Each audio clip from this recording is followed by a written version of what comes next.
baisse un peu le menton, on revient légèrement vers le haut, regarde un peu, voilà, baisse le menton.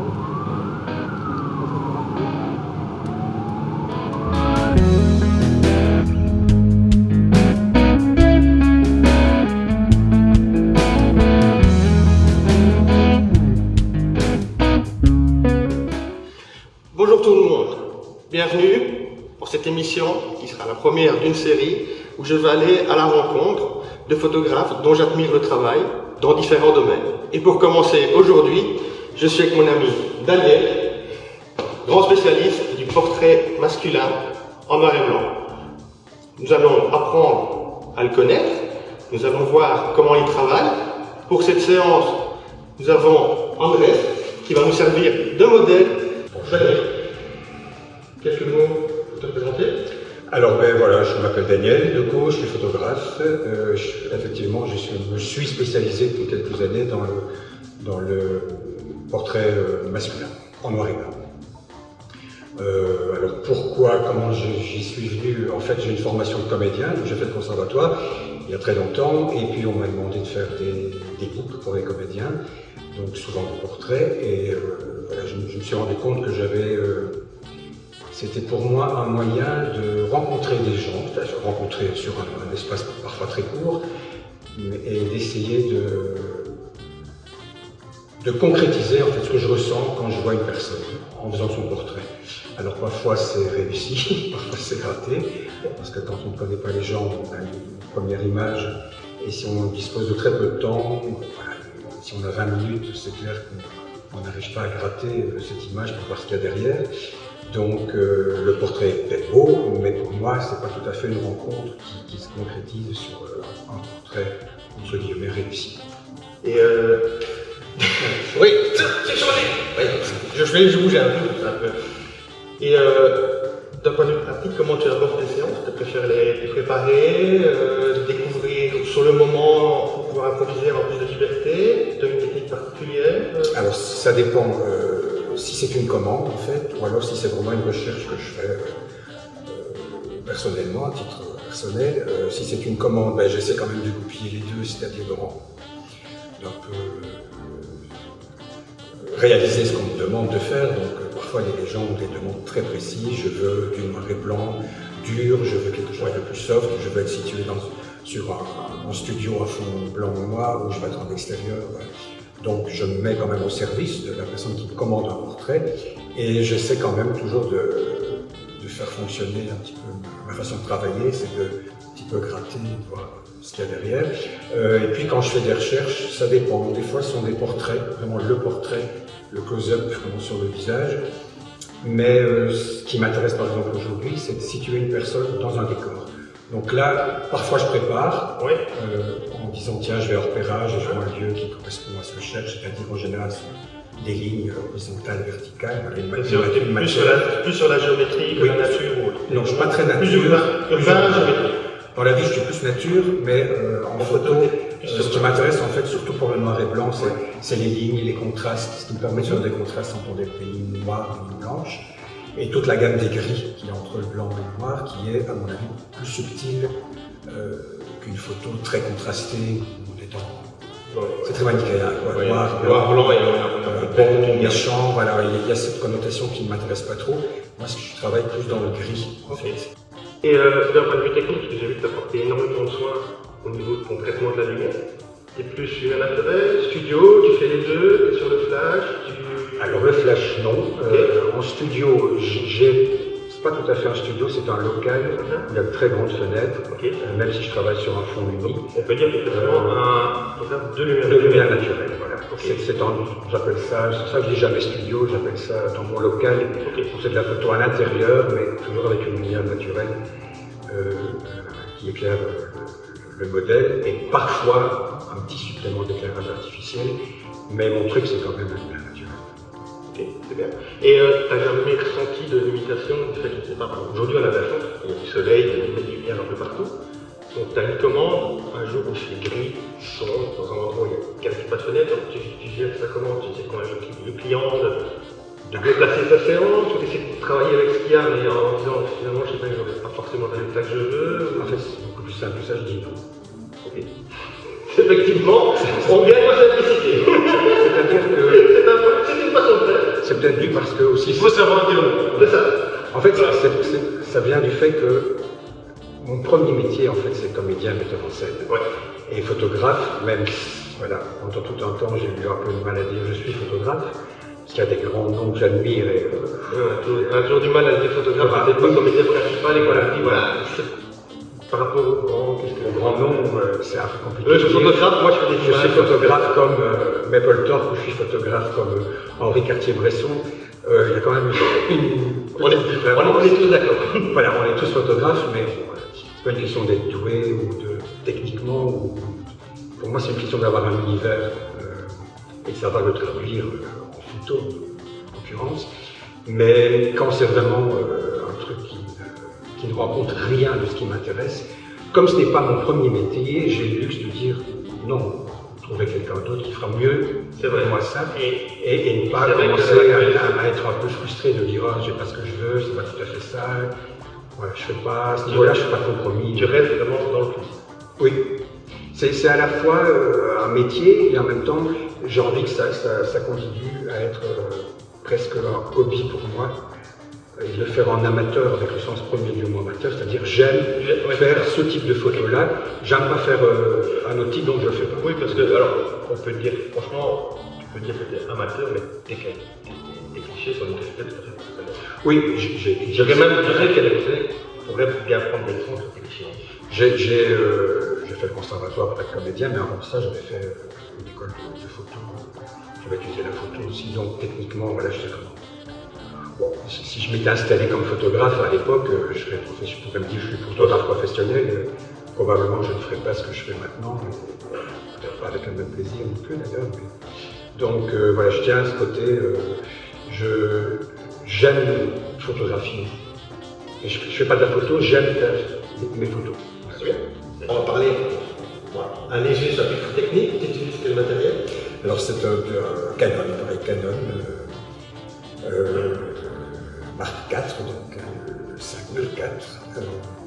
Et sur le zoom, sur la focale fine. Alors ici, je connaissais plus ou moins le lieu, le musée des Beaux-Arts, on est au BAM, le musée des Beaux-Arts de Mons, où je sais que c'est beaucoup de blanc, avec beaucoup de lignes, les colonnes, les escaliers, enfin voilà.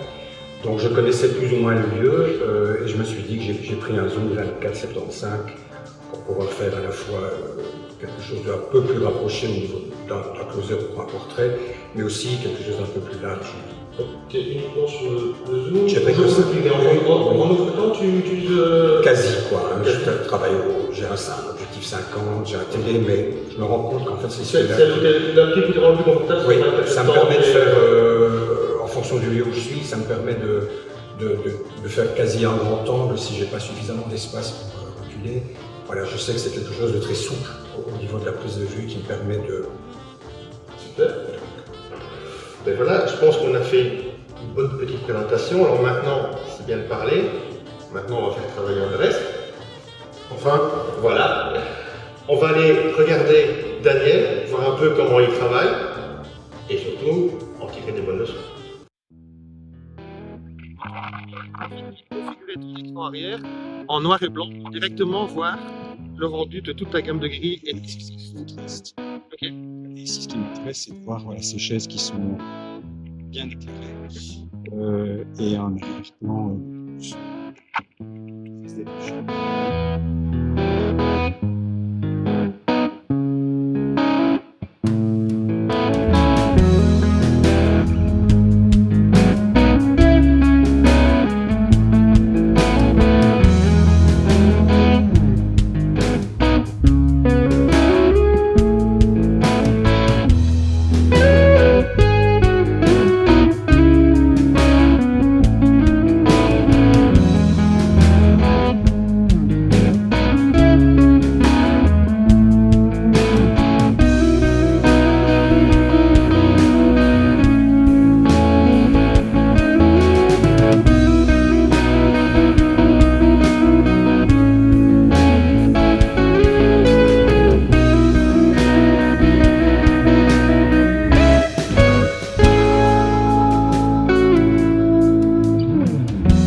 D'autant plus, c'est vrai qu'on t'a pas facilité la tâche aujourd'hui.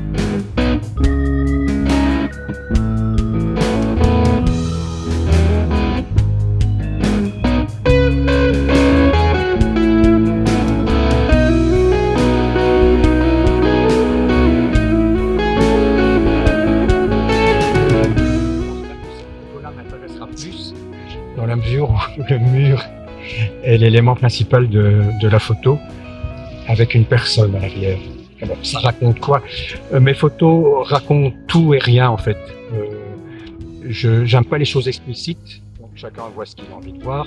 Là, ça pourrait être pour interpréter ça, un mec qui est là par hasard et qui ne doit pas y être, ou la solitude dans les villes, enfin, peu importe, je m'en fous. Hein. Du moment que ça éveille une petite question chez la personne qui voit l'image et qui se dit tiens, ça raconte quoi cette chose?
Qu'est-ce qui t'a amené sur de changer ici? C'est la texture de la rambarde en métal? Ouais. Il y a du gris, il y a forcément la lumière rentre différemment dans ces petites alcôves carrées là.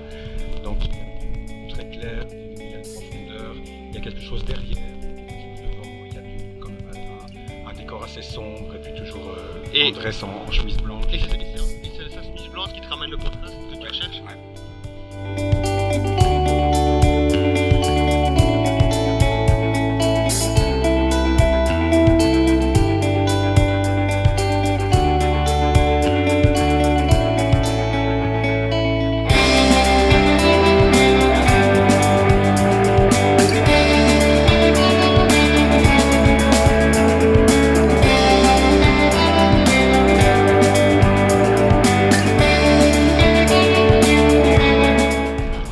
Pour toutes les personnes qui pensent qu'il faut un décor extraordinaire pour faire des super photos, regardez comment Daniel isole son modèle dans un environnement qui n'est a priori pas le meilleur pour une photo.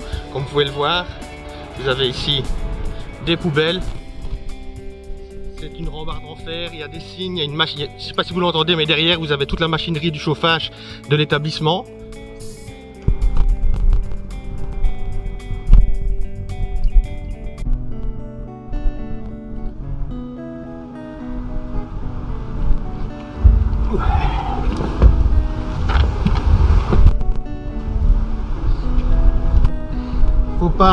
Faut être souple quand même, hein. Ouais, faut être jeune, hein.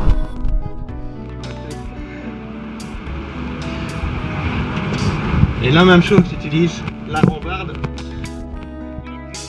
Ouais.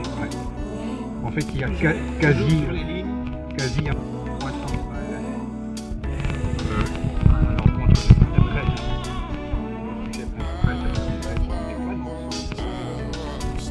J'aime bien ça. Il y a une partie très occupée. C'est quasi la moitié droite. Baisse un peu le menton, Andrés. Et en même temps, il y a toute une partie.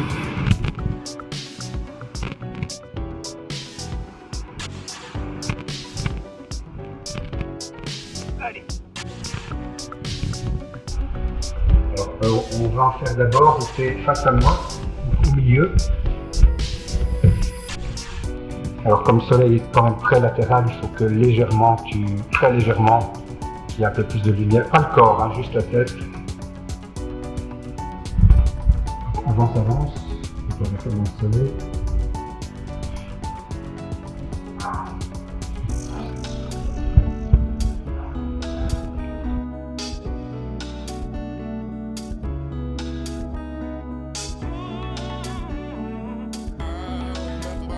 Là, nous sommes maintenant rentrés à l'intérieur du bâtiment. Nous avons accès à un super couloir avec le soleil couchant sur le côté.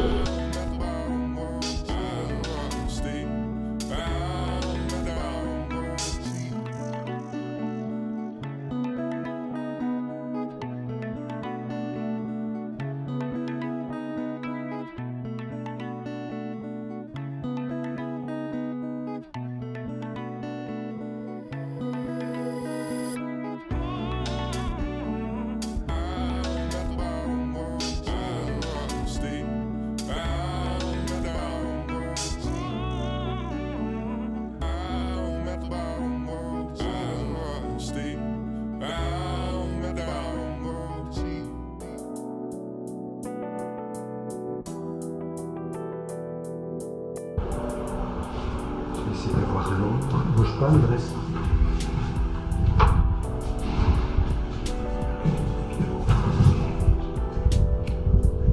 Regarde ici.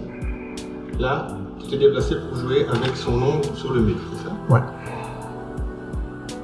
Vous pouvez la voir là, sur l'écran.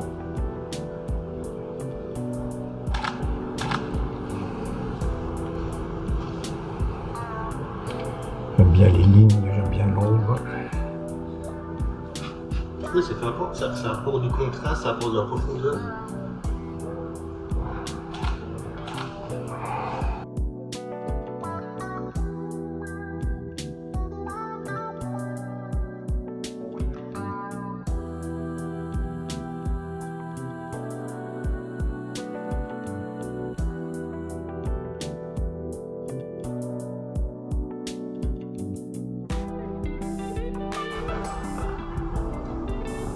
Il ne faut pas changer la facilité en prenant l'endroit ici.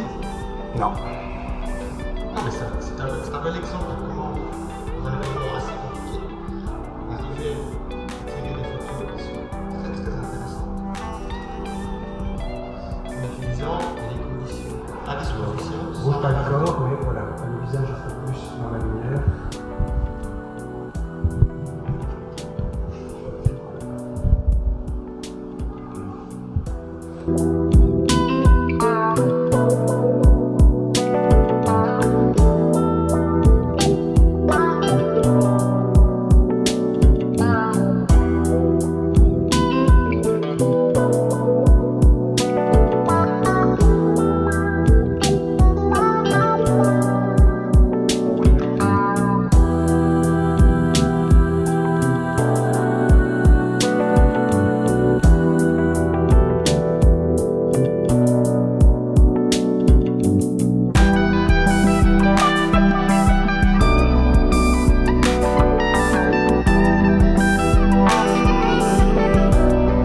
Voilà, nous sommes maintenant arrivés au bout de cette vidéo. J'espère que ça vous aura plu.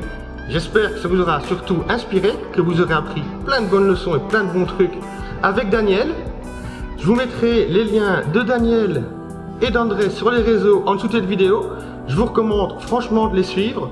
Leur travail en vaut vraiment, vraiment la peine. Et pour ma part, je vous dis à la prochaine.